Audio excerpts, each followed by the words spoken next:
Proceed करते हैं question number 5 की तरफ। A hemispherical depression is cut out from one face of a cubical wooden block. मतलब एक सरफेस से जो ये क्यूबिकल ब्लॉक है, क्यूबिकल ब्लॉक मीन्स क्यूब, और क्यूब का हर एक एज, एक साइड क्या होती है, सब इक्वल होती है। तो देखो उसके एक सरफेस से हेमिस्फीयर काट कर निकाल लिया गया। ठीक है, आगे क्या बोला है, the diameter of the hemisphere. अब देखो बताया था मैंने इसे पिछले क्वेश्चन में ही, जो एक हेमिस्फीयर अगर उसको कवर कर रहा है तो जो एज हमारा क्यूब का होगा वही उसका डायमीटर भी होगा। तो अभी यहाँ पर उल्टा कर दिया इन्होंने, काट कर निकाला है तो पूरा एक उसके सरफेस को प्रॉपर कवर करके काटा होगा। जो से साइड में हमारा ये उसमें क्या था, जैसे यहां से अगर इसको आप निकालोगे कट करके तो ये जो डायमीटर है वही इसका एज होगा, और फिर हमारे पास अगेन ये बच जाएगा। तो अब हमें ये निकालना होगा। ठीक है, आगे क्या बोला है, the diameter of the hemisphere is equal to edge of the cube. इसने खुद ही बता दिया है। ठीक है, determine the surface area of remaining solid. अब इस ब्लॉक में से इतना हेमिस्फीयर काट कर निकाल लिया गया। तो देखो पहला तो इसका वही पिछले क्वेश्चन की तरह ही, बस इसमें क्या कर दिया इन्होंने, निकाल लिया है।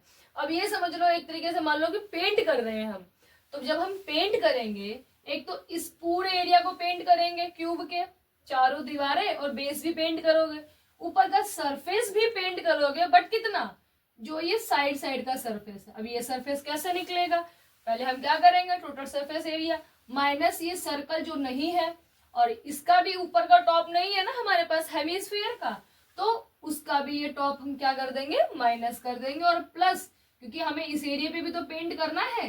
आप सोचो जब आप इसके 4 दीवारें पेंट करोगे और ये पेंट करोगे और इसके अंदर को भी तो पेंट करोगे, तो इसका एरिया भी क्या होगा, ऐड होगा। ठीक है, तो वही सेम पीछे वाला क्वेश्चन ही है जो क्वेश्चन नंबर 4 किया है, बस यहाँ पे वैल्यूज नहीं दी है तो हम भी वैल्यूज नहीं डालेंगे। एल दिया है, रेडियस को एल ही लेंगे, एज भी हमें एल दिया है तो हम इसकी जो एज है उसको भी एल लेंगे। तो स्टार्ट करते हैं। Let diameter of hemisphere is L. ठीक है, therefore radius is L/2 and edge of cubical block is L। ठीक है, और फाइंड क्या बोला है हमें, सरफेस एरिया, तो लिखेंगे total surface area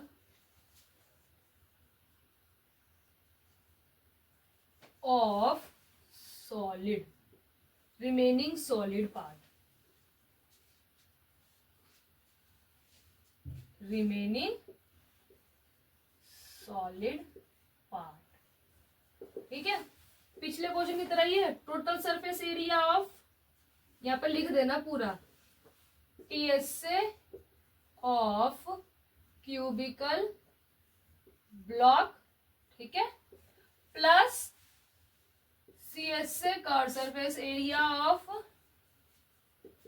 hemisphere, minus again ऊपर का जो हमारा सर्कल आउट हुआ है निकाल कर हमने हटा दिया, तो उसका भी तो हम माइनस करेंगे। तो क्या होगा, एरिया ऑफ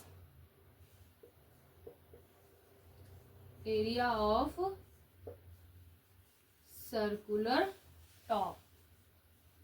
ठीक है, अब इनके सिर्फ फॉर्मूलाज डालने हैं। 6a² प्लस हेमिस्फीयर के क्या होता है 2πr² माइनस πr²।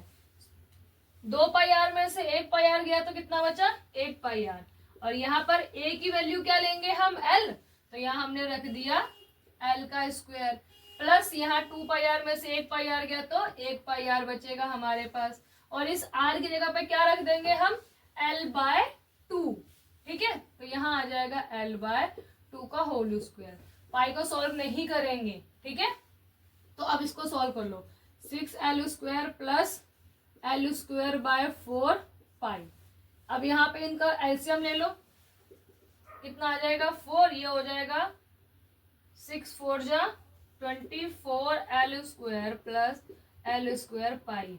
अब दोनों में देखो एल स्क्वायर कॉमन है तो हम बाहर ले लेंगे एल स्क्वायर बाय 4, अंदर क्या बचेगा हमारे पास पाई प्लस 24। अब अगर कभी एल की जगह पे कोई वैल्यूज दिया होता, यहाँ पर हम एल की वैल्यूज डाल देते हैं। तो यहाँ हमारा क्वेश्चन नंबर 5 भी कंप्लीट होता है, बिल्कुल हमारे क्वेश्चन नंबर 4 की तरह था। अभी हम क्वेश्चन नंबर 6 देखते हैं। नाउ अभी हम क्वेश्चन नंबर 6 देखते हैं। क्या कह रहा है question, a medicine capsule, capsule तो सबने मोस्टली देखी ही होगी, is in the shape of cylinder with 2 hemisphere, side side में 2 हेमिस्फेयर है। आइडिया लग जाना चाहिए क्वेश्चन पढ़ते पढ़ते कि इसमें क्या निकालना होगा। Hemisphere stuck to each of its ends, दोनों एंड पे क्या कर रखा है, सिलेंड्रिकल के साइड पे हेमिस्फीयर लगा रखा है, जैसा डायग्राम में दे रखा है। द लेंथ ऑफ एंटायर, पूरे कैप्सूल की लेंथ दे रखी है, ध्यान रखना। And the diameter of capsule, diameter का कैप्सूल, जो कैप्सूल का डायमीटर है वो दे रखा है। Find its surface area. देखो इस डायग्राम को मैं बना के दिखाती हूँ किस तरीके से। देखो ये इसका दोनों साइड का क्या नहीं है, टॉप भी नहीं है बॉटम भी नहीं है, और ऐसे ही हेमिस्फीयर का बॉटम नहीं है इस साइड वाले का भी और इस साइड वाले का भी। तो आइडिया लग गया होगा क्या निकालेंगे, सीएस से निकालेंगे, क्योंकि जब सीएस से कब निकालते हैं, जब टॉप या और बॉटम ना हो। और देखो यहां से लेके यहां तक की लेंथ कितनी दे रखी है, 14 मिलीमीटर, और ये जो दे रखा है हमें डायामीटर वो कितना दे रखा है, 5 मिलीमीटर। अब देखो ये अगर डायामीटर हमारे पास 5 है तो ये जो होगा ये हमारा रेडियस होगा, और यहाँ से ये जो होगा ये हमारा रेडियस होगा। जब यहाँ से इतनी और ये इतना मैं माइनस कर दूंगी इस पूरी में से, तो क्या मेरे पास इसकी हाइट आ जाएगी, ऑब्वियस है आ जाएगी इसकी हाइट। ठीक है, तो चलो स्टार्ट करते हैं। सबसे पहले लिख लो height of the cylinder shape, height of the cylindrical shape क्या हाइट हो जाएगी, 14 मिलीमीटर माइनस 5/2 माइनस 5/2। तो इन दोनों को प्लस करके इसमें से माइनस कर सकते हैं, एक तो ये हो गया, तो लिख लो यहाँ पे 14 मिलीमीटर। अब एक चीज देखो, ये दोनों ही मिलीमीटर में दे रखे हैं हमें, ठीक है, तो कोई टेंशन की बात नहीं। अगर इनके यूनिट्स चेंज कर दिए होते तो हमें इनको पहले बराबर करना होता, देन हम इनको माइनस प्लस मल्टीप्लाई कुछ भी कर सकते थे। ठीक है, चलो अब इसको सॉल्व करते हैं। ये हो जाएगा 2.5 प्लस 2.5, तो 14 मिलीमीटर माइनस 5 मिलीमीटर कितना आ गया, 9 मिलीमीटर। तो ये हमारे सिलेंड्रिकल की हाइट आ गई।